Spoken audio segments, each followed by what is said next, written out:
नमस्कार दोस्तों, स्वागत है सभी का सभी पाठशाला में। आज की इस वीडियो में हम चर्चा करने वाले हैं आधुनिक भारत के कालक्रम से संबंधित। इस वीडियो में राष्ट्रीय आंदोलन, भारत में राष्ट्रवाद और महात्मा गांधी के युग की चर्चा करी गई है। तो चलिए शुरू करते हैं इस वीडियो को। जो हमारा फर्स्ट डेट है वो है 1884। 1884 में भारतीय राष्ट्रीय संघ का निर्माण किया गया था और इसी भारतीय राष्ट्रीय संघ का 1885 में नाम परिवर्तित करके भारतीय राष्ट्रीय कांग्रेस कर दिया गया था। भारतीय राष्ट्रीय कांग्रेस का पहला अधिवेशन जो हुआ था वो हुआ था 28 दिसंबर 1885 को। इस पहले अधिवेशन के अध्यक्ष थे WC बनर्जी, VMS चंद्र बनर्जी। अगला जो टॉपिक है, अगला जो डेट है वो है 1886 संबंधित। 1886 में दादा भाई नौरोजी को कांग्रेस का अध्यक्ष चुना गया था। 1885 भारतीय राष्ट्रीय कांग्रेस का पहला अधिवेशन किया गया था और इसके बाद 1886 में दादा भाई नौरोजी को कांग्रेस का अध्यक्ष बनाया गया था। अब आते हैं 1905। यह काल है भारतीय राष्ट्रीय जो आंदोलन था उससे संबंधित। तो 1905 में बंगाल का बंटवारा किया गया था। लॉर्ड कर्जन उस समय भारत के वायसराय थे और 1905 में ही स्वदेशी आंदोलन किया गया था। 1906 में मुस्लिम लीग की स्थापना करी गई थी, जिसके तहत एक संगठन बनाया गया था ताकि वो संगठन भारत में मुसलमानों का पक्ष रह सके। और 1906 में ही अभिनव भारत का संगठन या अभिनव भारत संगठन का निर्माण किया गया था वीर सावरकर द्वारा। 1907 में कांग्रेस अधिवेशन में नरम दल और गरम दल में अलगाव आ गया था। मतलब कि कांग्रेस में दो दल बट गए थे। एक दल जो था जो ये चाहता था कि भारत में औपनिवेशिक शासन खत्म हो जाए, और दूसरा जो है ये उदारवादी लोगों का शासन था, जिसे हम नरम दल कह सकते हैं। नरम दल और गरम दल भारत में जो कांग्रेस पार्टी थे इसके दो भाग थे। 1908 में कांग्रेस का इलाहाबाद अधिवेशन किया गया था और इस इलाहाबाद अधिवेशन में उग्रवादियों या फिर कह सकते हैं गरम दल के लोगों का कांग्रेस में प्रतिबंध लगा दिया गया। 1909 में था मार्ले मिंटो सुधार। मार्ले भारत के सचिव थे और मिंटो उसमें भारत के वायसराय थे। इन्हीं के द्वारा मार्ले मिंटो सुधार किया गया था और इस सुधार में पृथक निर्वाचन व्यवस्था लाई गई थी। ये पृथक निर्वाचन व्यवस्था फूट डालो और शासन करो की नीति थी, जिसमें मुसलमानों के लिए एक अलग से पृथक निर्वाचन क्षेत्र की बात कही गई थी। उससे यह आशय जाता है कि जिस क्षेत्र में मुस्लिम आबादी थी वहीं के मुस्लिम्स उस चुनाव में खड़े होंगे और उन्हीं क्षेत्र के मुस्लिम्स हैं, सिर्फ मुस्लिम व्यक्ति जो हैं वो उन्हें वोट देंगे। मतलब जिनके लिए, जिस वर्ग के या जिस धर्म के व्यक्ति के लिए क्षेत्र आरक्षित किया जाएगा वही चुनाव में खड़ा होगा और उन्हीं के ही जो धर्म और जाति के लोग हैं उन्हें वोट देंगे। ये था पृथक निर्वाचन व्यवस्था। इससे ना देश टूट जाता था या इससे देश टूटने का खतरा था, क्योंकि मुस्लिम समुदाय को और हिंदू समुदाय को अलग करने की जो चेष्टा थी वो की गई थी। 1911 में भारत की राजधानी दिल्ली से स्थानांतरित कहाँ कर दी गई थी? कलकत्ता कर दी गई थी। 1912 में वायसराय हार्डिंग पर हमला किया गया था। दिल्ली दरबार के आयोजन वैसे भी किया गया था। 1914 में देखेंगे क्या कि 1914 में प्रथम विश्व युद्ध की शुरुआत करी गई थी। ये प्रथम विश्व युद्ध 1914 में शुरू हुआ था और 1918 तक, देखिए यहाँ पर यह है आपका प्रथम विश्व युद्ध समाप्ति। तो 1914 से 1918 बीच में फर्स्ट वर्ल्ड वॉर किया गया था।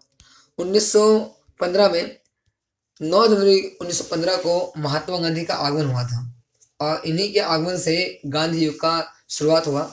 तो 9 जनवरी 1915 को महात्मा गांधी भारत आए थे और 1916 में चल रहा था देश में होम रूल आंदोलन। BHU का उद्घाटन महात्मा गांधी द्वारा किया गया था। ये 1916 में किया गया था और 1916 के अंदर में ही कांग्रेस का सबसे महत्वपूर्ण अधिवेशन हुआ था लखनऊ समझौता या लखनऊ अधिवेशन। इसमें जो 1907 में कांग्रेस का गरम दल नरम दल बन गया था उसको एक साथ लाया गया और जो मुस्लिम लीग के लोग थे उनको कांग्रेस से जोड़ा गया था 1916 के लखनऊ समझौते में। ये कारण क्या था कि जो मुस्लिम लीग जो है वो कांग्रेस से जुड़ क्यों रहा था? इसके वजह कारण ये था प्रथम विश्व युद्ध। प्रथम विश्व युद्ध जो 1914 से 1918 बीच में हुआ था, इस विश्व युद्ध में दो गुट थे। एक गुट था मित्र राष्ट्र, एक था ध्रुवीय राष्ट्र। तो मित्र राष्ट्र में थे ब्रिटेन, फ्रांस, अमेरिका, रूस। वहीं ध्रुवीय राष्ट्र में कौन थे? जर्मनी, ऑस्ट्रिया और तुर्की। तुर्की के अंदर में खलीफा का शासन था। जब 1918 में जब प्रथम विश्व युद्ध खत्म हुआ तो ब्रिटेन ने खलीफा के पद को हटाने की बात करी थी। उससे पहले जब देखा गया कि ब्रिटेन मित्र राष्ट्र में है और तुर्की जो देश है वो ध्रुवीय राष्ट्र में है, तो ब्रिटेन के जो कार्रवाई थी उससे यहाँ के जो मुस्लिम थे नाराज थे। और इसी वजह से 1916 में जो लखनऊ समझौता किया गया था, उस लखनऊ समझौता में कांग्रेस के अंदर में, मतलब कांग्रेस ब्रिटिश का विरोध कर रही थी और ब्रिटिश तुर्की के खलीफा के खिलाफ में था। इसलिए यहाँ के मुस्लिम ने क्या किया, अपने आप को कांग्रेस के साथ जोड़ना स्वीकार लिया। तो मुस्लिम लीग कांग्रेस का नरम दल गरम दल इसी 1916 के लखनऊ अधिवेशन में एक साथ जुड़ जाता है। इसलिए इसे क्या कहते हैं, लखनऊ समझौता कहा जाता है इसको। 1917 में चंपारण आंदोलन, रूसी क्रांति हुई थी। 1918 में खेड़ा और अहमदाबाद आंदोलन किया गया था। खेड़ा और अहमदाबाद, जो खेड़ा था वो भारत में कृषक आंदोलन सम्मिलित है, वहीं जो अहमदाबाद है वो भारत में मिल मजदूरों सम्मिलित है। ये दो आंदोलन गांधी द्वारा किए गए थे। प्रथम विश्व युद्ध की समाप्ति हुई थी 1918 में। 1919 में शांति समझौता किया गया था, रॉलेट एक्ट लाया गया था, जालियांवाला बाग हत्याकांड किया गया था 13 अप्रैल 1919 में, और खिलाफत आंदोलन की शुरुआत करी गई थी। देखिए 4 ऐसे काम थे किया गया था। शांति समझौता समझते हैं, प्रथम विश्व युद्ध के बाद शांति समझौता किया गया था 1919 में। रॉलेट एक्ट लाया था कि गांधी भारत में जो आंदोलन कर रहे थे उस आंदोलन से कई जगह पर आंदोलनकारी विरोध कर रहे थे ब्रिटिश सरकार का, तो उस आंदोलन को दबाने के लिए सर सिडनी रॉलेट की अध्यक्षता में रॉलेट एक्ट का निर्माण किया गया। जालियांवाला बाग हत्याकांड हुआ था 13 अप्रैल 1919 को। खिलाफत आंदोलन की शुरुआत हुई थी। अभी हमने बताया कि 1918 में जब ब्रिटिश शक्ति जो मित्र राष्ट्र जीत गए तो उन्होंने ध्रुवीय राष्ट्र में, जो तुर्की क्षेत्र जो ध्रुवीय राष्ट्र में था, वहाँ के खलीफा को पद से हटाने की बात करी। तो खलीफा इस्लाम में सबसे सर्वोच्च अधिकारी होता है। तो इसीलिए यहाँ के जो मुस्लिमवादी लोग थे उन्होंने ब्रिटेन का विरोध किया और इसके परिणाम स्वरूप 2 भाई शौकत अली और मोहम्मद अली ने भारत में ब्रिटेन का विरोध करने के लिए एक आंदोलन शुरू किया। उसे क्या कहा गया, खिलाफत आंदोलन। 1919 का असहयोग आंदोलन और बाल गंगाधर की मृत्यु। तो 1919 में गांधी द्वारा असहयोग आंदोलन शुरू किया गया था। ये असहयोग आंदोलन शुरू करने का उद्देश्य ये था, गांधी का मानना ये था कि भारत में ब्रिटिश बहुत कम है, ब्रिटिशों ने भारतीयों की सहायता से ही भारतीयों पर कंट्रोल कर रखा है, मतलब भारतीय सहायता से ही भारतीयों पर शासन किया हुआ है। अगर सभी भारतीय ब्रिटिश के क्षेत्र से ये जो काम कर रहे हैं अगर हट जाएं तो हो सकता है कि हमारा देश बहुत जल्दी आज़ाद हो जाए। इसलिए 1920 में असहयोग आंदोलन शुरू किया गया था। 1921 में गांधी जी ने जो मुस्लिम आबादी है और जो हिंदूवादी है दोनों को एक करने का एक मौका पाया, क्योंकि 1919 में खिलाफत आंदोलन चल रहा था जो कि ब्रिटिश के खिलाफ था और ये असहयोग आंदोलन भी ब्रिटिश के खिलाफ था। इसी का फायदा उठाते हुए महात्मा गांधी ने खिलाफत आंदोलन और असहयोग आंदोलन को एक साथ मिलाने का सोचा और क्या बन गया, खिलाफत असहयोग आंदोलन 1921। 1922 में खिलाफत असहयोग आंदोलन को रोकना पड़ा क्योंकि चौरी चौरा घटना कांड हुआ था। चौरी चौरा जगह है गोरखपुर के पास पड़ता है ये। तो इस चौरी चौरा क्षेत्र में जो आंदोलनकारी है, खिलाफत और असहयोग आंदोलन के आंदोलनकारियों ने क्या किया था कि एक पुलिस स्टेशन में आग लगा दी थी। उस आग लगाने से पुलिस कर्मचारी मारे गए थे और इसकी वजह से एक हिंसक घटना घटित हुई थी और गांधी ने इसी हिंसक घटना के होने की वजह से आंदोलन को वापस ले लिया था। गांधी पर आरोप लगाए गए थे कि इन्हीं के द्वारा आंदोलन शुरू किया गया है और आंदोलन के कारण जो आंदोलनकारी थे ये गुस्से की भीड़ ने पुलिस स्टेशन में जितने लोग थे उनको मार दिया। इसी वजह से महात्मा गांधी ने क्या किया, खिलाफत असहयोग आंदोलन को वापस ले लिया था। 1923 में स्वराज पार्टी की स्थापना की जाती है। मोतीलाल नेहरू और चित्तरंजन दास इन दोनों द्वारा 1923 में स्वराज पार्टी की स्थापना करी गई। 1924 में महात्मा गांधी कांग्रेस के अध्यक्ष बनते हैं। 1922 में महात्मा गांधी गिरफ्तार कर लिया गया था। 1924 में महात्मा गांधी रिहा होते हैं और ये पहली बार महात्मा गांधी एक ही बार कांग्रेस के अध्यक्ष बनते हैं और ये था 1924। 1925 में करौली घटना होती है, जिसे करौली कांड कहा जाता था, अब इसका नाम कर दिया करौली घटना कहा गया। इसमें जो आंदोलनकारी थे, क्रांतिकारी लोग थे, इन्होंने ब्रिटिश ट्रेन के खजाने को लूटा था। 1927 में साइमन कमीशन का विरोध किया गया था। साइमन कमीशन जो है ये एक ब्रिटिश संसद द्वारा तैयार किया गया संगठन था, जो कि भारत में भारतीय लोगों को जो दिया गया अधिकार था, शासन करने का अधिकार था, उनकी जांच के लिए आया था। 1919 फ्रेंड क्या हुआ था कि एक अधिनियम आया था। 1919 देखेंगे, ये काफी इंपॉर्टेंट वर्ष है। 1919 में एक अधिनियम आया था, भारत शासन अधिनियम। इसके तहत भारतीयों को जब ये होम रूल आंदोलन शुरू किया गया था, तो होम रूल आंदोलन का उद्देश्य यह था कि भारतीयों को शासन में हिस्सेदारी मिले। इसलिए जो 1919 में जो चेम्सफोर्ड सुधार हुआ, और उसी चेम्सफोर्ड सुधार के तहत जो है 1919 में भारत शासन अधिनियम आया था। भारत शासन अधिनियम के तहत जो है भारतीय लोगों को, भारतीय नेताओं को भारत में कुछ क्षेत्रों में शासन करने का अधिकार दिया गया था, जैसे कि स्वच्छता, ग्रामीण क्षेत्र में विकास करने पर जोर देना। ऐसे मुद्दों पर भारतीय नेताओं को आज़ादी थी कि वो काम कर सकते हैं। इसलिए 1921 में चुनाव भी किए गए थे। तो ये जो साइमन कमीशन है ना, ये जांच कमेटी थी, एक तरह का जांच आयोग था, जो भारत में ये देखने आया था कि 1919 के अधिनियम के तहत यहाँ के भारतीयों को जो अधिकार दिया गया था, भारतीय नेता उन अधिकारों का सही से उपयोग करके शासन कैसे कर रहे हैं, कहीं शासन में कमी तो नहीं है, फिर शासन में कुछ खामी तो नहीं है। अगर शासन सही तरीके से कर रहे हैं तो हम इन भारतीयों को शक्तियों का अगला किस्त देंगे।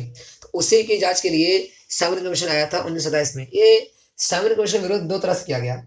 ये समय से पहले आ गया था, ठीक है, और ये इस साइमन कमीशन में जितने भी लोग थे सब कौन थे? अंग्रेज थे, कोई भारतीय नहीं था। इसलिए यहाँ के लोगों ने विरोध किया इस कमीशन का।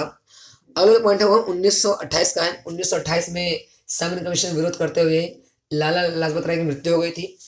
1928 में बारदोली सत्याग्रह किया गया था। इसी समय जो है पहली बार जो सरदार पटेल की भूमिका उभरती है। गुजरात के थे सरदार पटेल, सरदार वल्लभ भाई पटेल, और बारदोली सत्याग्रह ये क्वेश्चन कई बार आ चुका है। 1928 में ही नेहरू रिपोर्ट पेश करी गई थी। देखिए, नेहरू रिपोर्ट पेश करी गई थी, ये करी गई थी मोतीलाल नेहरू द्वारा, जो कि पंडित जवाहरलाल नेहरू जी के पिताजी थे, उनके द्वारा ये नेहरू रिपोर्ट पेश करी गई थी।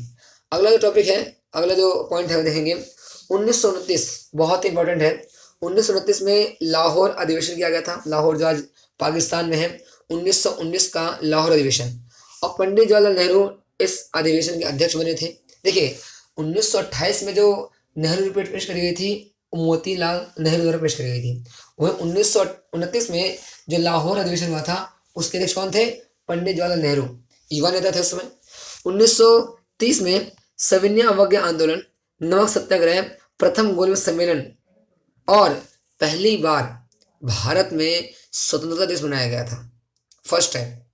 क्योंकि 1929 के लाहौर अधिवेशन में फैसला कर दिया गया था कि हम भारत को आज़ाद घोषित कर देंगे, आज़ाद मान लेंगे, ये घोषणा कर दी गई थी। तो 26 जनवरी 1930 को ही, ठीक है, भारत ने पहली बार झंडा फहराया था और अपना आज़ादी दिवस मनाया था। और 1930 में जब ब्रिटिश कानून के द्वारा नमक पर अधिक कर लगा देने की वजह से उसका जो कीमत बढ़ गया था, तो उसी के विरोध में महात्मा गांधी ने सविनय अवज्ञा आंदोलन किया था। इसे हम कभी आम भाषा में दांडी यात्रा या नमक सत्याग्रह कहते हैं। इस आंदोलन का उद्देश्य यह था कि ब्रिटिश कानून का जो ब्रिटिश द्वारा ये जो घिनौना कानून लाया गया था, नमक पर इतनी बड़ी मात्रा में कर बढ़ा दी गई थी, तो इससे पार पाना था। अब ब्रिटिश गवर्नमेंट ने नमक पर कर बढ़ाया था कि इसका उपयोग हर कोई करता है, तो उससे ब्रिटिश को ज़्यादा आय मिल सके। हो सकता है कि 1929 में आए आर्थिक संकट से उबरने के लिए ब्रिटेन ने ऐसा कुछ अपनाया होगा। तो 1930 में नमक पर अधिक कर लगाया गया था, इससे कि लोगों में विरोध का भार उठा, और महात्मा गांधी ने एक इसे अपॉर्चुनिटी समझा। आंदोलन शुरू करने से पहले महात्मा गांधी ने पत्र लिखा था इरविन को, पर उस समय इरविन ध्यान दिया नहीं, ठीक है। मगर जब इस आंदोलन का देखिए कि नमक जो है ना, एक ऐसा वस्तु है जो कि हर व्यक्ति यूज़ करता है, अमीर भी और गरीब भी। तो गांधी जी को एक मौका मिल गया कि ऐसा आंदोलन शुरू करने की जिससे कि हर वर्ग के लोग जुड़ सकें, किसान, मजदूर, जमींदार, ठीक है, एक व्यापारी, ये जितने भी लोग हैं, हर कोई नमक का यूज़ करता है। ये पहला आंदोलन जिसमें महिलाओं का योगदान ज़्यादा बड़ा था नमक सत्याग्रह में, क्योंकि महिलाएं जो गृहिणी थी वो रसोई घर जुड़ी होती हैं और रसोई घर में जो खाना बनाने के लिए उपयोग क्या आता है, नमक आता है। तो भारत के अंदर में जो महिलाएं थी इनका जुड़ाव राष्ट्रीय आंदोलन से ज़्यादा देखा जाता है, कहाँ पर, नमक सत्याग्रह में देखा जाता है।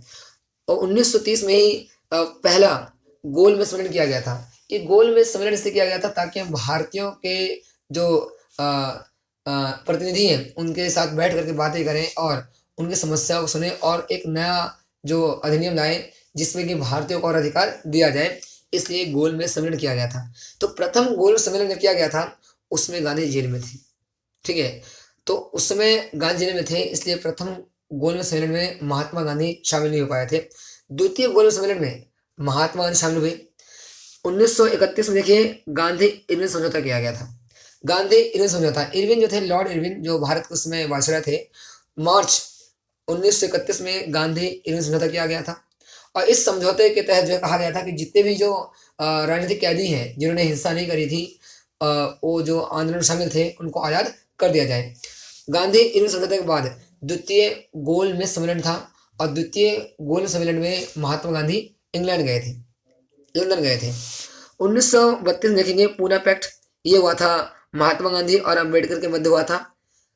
तीसरा गोल सम्मेलन इसी में हुआ था। ये महात्मा गांधी और अम्बेडकर में पूना पैक्ट भाई क्यों हुआ था, रीजन इसके पीछे कि जब गोल सम्मेलन किया गया था तो गोल में सम्मेलन में फैसला लिया गया कि हमने जो मुस्लिम लोगों के लिए हम देखा था कि 1909 में पृथक निर्वाचन व्यवस्था की शुरुआत करी गई थी। तो पृथक निर्वाचन मंडल की व्यवस्था जो है भारत में जो निम्न कास्ट के लोग हैं, ठीक है, उनके लिए की व्यवस्था करी गई थी। इससे अम्बेडकर को कोई दिक्कत नहीं था, मगर दिक्कत था गांधी को, दिक्कत ये था, उनका मानना ये था कि ऐसा करने से पृथक निर्वाचन व्यवस्था एससी कैटेगरी एसटी कैटेगरी में मिल जाएगा तो इससे भारत के जो हिंदू समाज में जिन्होंने वर्ग है वो अलग हो जाएगा, मतलब कटाव आ जाएगा। इसी के विरोध में गांधी जी ने भूख हड़ताल कर दी और अम्बेडकर से मुलाकात हुई। अम्बेडकर को आरक्षण के ऊपर राजी कर लिया गया और इसी कहा जाता है पूना पैक्ट। महात्मा गांधी और अम्बेडकर जो हुआ था सितंबर 1932 में हुआ था पूना पैक्ट, महात्मा गांधी और अम्बेडकर के बीच में। 1933 संसद में श्वेत पत्र पेश किया गया विचार करने के लिए। इस श्वेत पत्र में जो अगला जो अधिनियम है, संसद कहाँ की, ब्रिटेन संसद, तो इसी श्वेत पत्र द्वारा जो है अगले अधिनियम की तैयारी करी गई कि कौन सा अधिनियम आएगा और भारत के लोगों को कौन कौन से अधिकार दिए जाएंगे। 1934 में संविधान सभा के गठन का विचार किया गया। एम.एन. रॉय जो समय थे, उन्होंने एक विचारक थे, इन्होंने बात कही कि भारतीय संविधान सभा का गठन किया जाए ताकि वो संविधान भारत के लिए संविधान निर्माण करने का काम करे, वो संविधान सभा, ठीक है। 1935 में भारत शासन अधिनियम आया था। इस अधिनियम के तहत कई सारे काम किए गए, जैसे कि 1937 में चुनाव कराया गया प्रांतीय स्तर पर, अभी आगे पढ़ेंगे। 1 अप्रैल 1935 में ही रिजर्व बैंक की स्थापना करी गई, ठीक है। और 1935 के अधिनियम के तहत ही बहुत सारे प्रावधान लाए गए, जैसे इसे नेहरू ने बिना इंजन की रेलगाड़ी कहा था। तो ऐसे अधिनियम, इस अधिनियम का प्रभाव ये रहा कि इस अधिनियम से लगभग 250 जो अनुच्छेद हैं संविधान में एज इट इज उतार दिए गए थे, ठीक है। तो ये एक जो अधिनियम था ये अपने आप में छोटा संविधान था। 1935 का अधिनियम आता 1937, जिसे बताया कि 1935 के अधिनियम के अनुसार भारत में विधानमंडल के क्षेत्र में चुनाव किया गया और 11 प्रांत थे। 11 में से 8 प्रांतों पर कांग्रेस और 3 प्रांतों में मुस्लिम लीग की जीत हुई थी। देखिए ये एक टर्निंग पॉइंट था 1937 का जो इलेक्शन था, क्योंकि इसी टर्निंग पॉइंट ने जिन्ना के मस्तिष्क में एक बात डाल दी थी कि अगर भारत आज़ाद हुआ तो भारत में हमेशा जो सत्ता है, अगर बहुमत की सरकार की बात करी जाती है तो भारत में मुस्लिम आबादी कम है और हिंदू आबादी ज़्यादा है, तो भारत में मुसलमानों का शासन कभी आएगा नहीं या मुसलमानों को ज़्यादा शक्तियाँ नहीं दी जाएगी। इसी बात ने, इसी इलेक्शन ने जिन्ना के हृदय में एक अलगाव की भावना उत्पन्न करी। 1937-38 में देखेंगे कि कांग्रेस का हरिपुर अधिवेशन हुआ था। 1939 में द्वितीय विश्व युद्ध आरंभ हुआ था, सेकेंड वर्ल्ड वॉर। जब जर्मनी ने पोलैंड पर हमला कर दिया और पोलैंड पर हमला करते ही सेकेंड वर्ल्ड वॉर शुरू हो गया था 1929 में। 1940 में क्या हुआ था, अगस्त प्रस्ताव। और देखिए ये अगस्त प्रस्ताव जो है ये एक तरह का वही था कि जिन्ना की मांग करी गई थी इसमें कि भारत में द्विराष्ट्र सिद्धांत की शुरुआत की जाए। ठीक है, 1940 टू नेशन थ्योरी से कहते हैं, द्विराष्ट्र सिद्धांत की बात जो शुरुआत इस समय कर दी गई थी। युद्ध के उपरांत संविधान सभा का गठन, इसमें ये कहा गया था कि जो भारत के जो लोग थे उनको युद्ध में शामिल करने की बात की गई थी।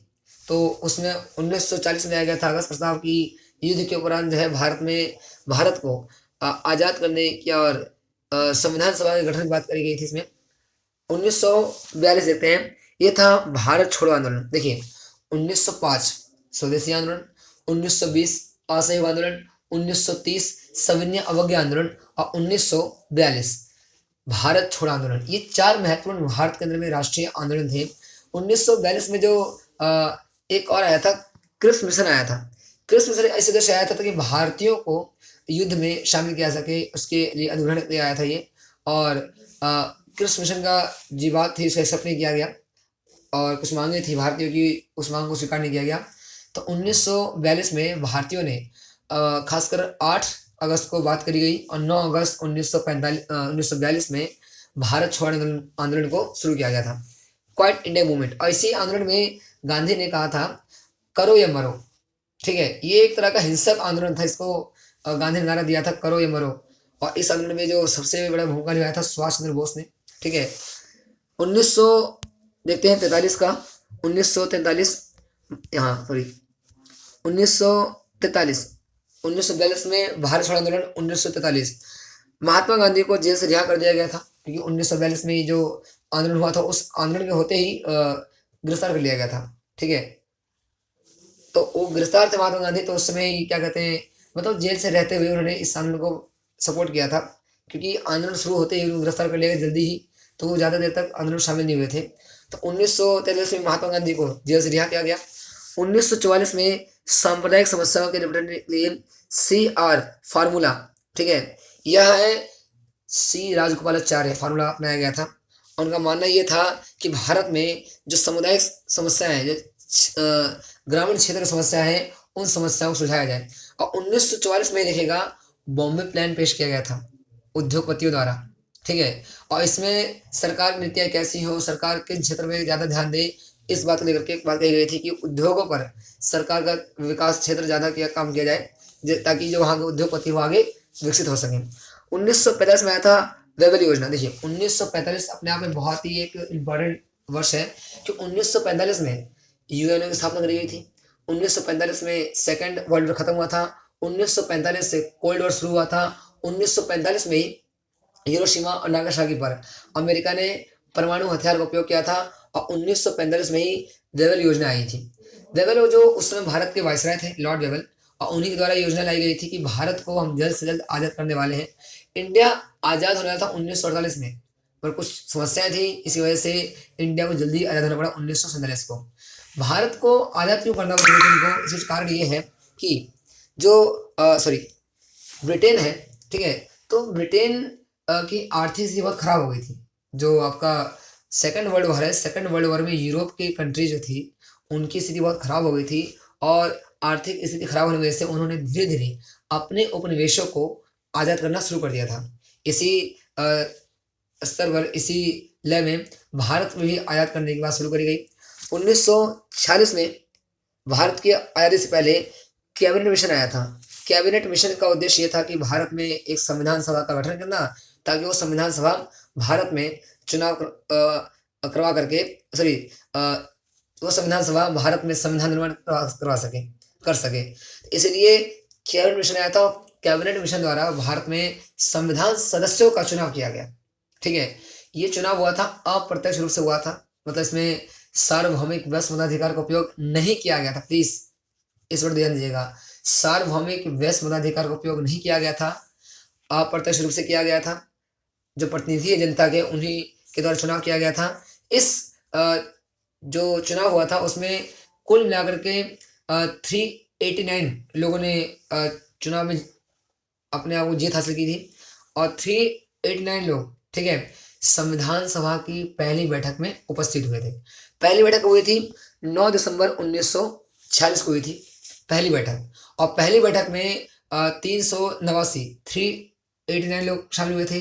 जब संविधान सभा की जो दूसरी बैठक हुई थी, देखिए पहली बैठक में 389 लोग शामिल हुए थे, और पहली बैठक के जो अस्थायी अध्यक्ष कौन थे, डॉक्टर सच्चिदानंद सिन्हा।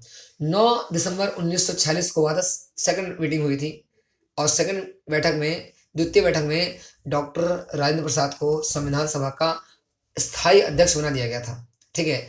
और तीसरी बैठक जो हुई थी वो 13 दिसंबर 1946 में, जिसमें नेहरू द्वारा, ठीक है, उद्देश्य प्रस्ताव लाया गया था।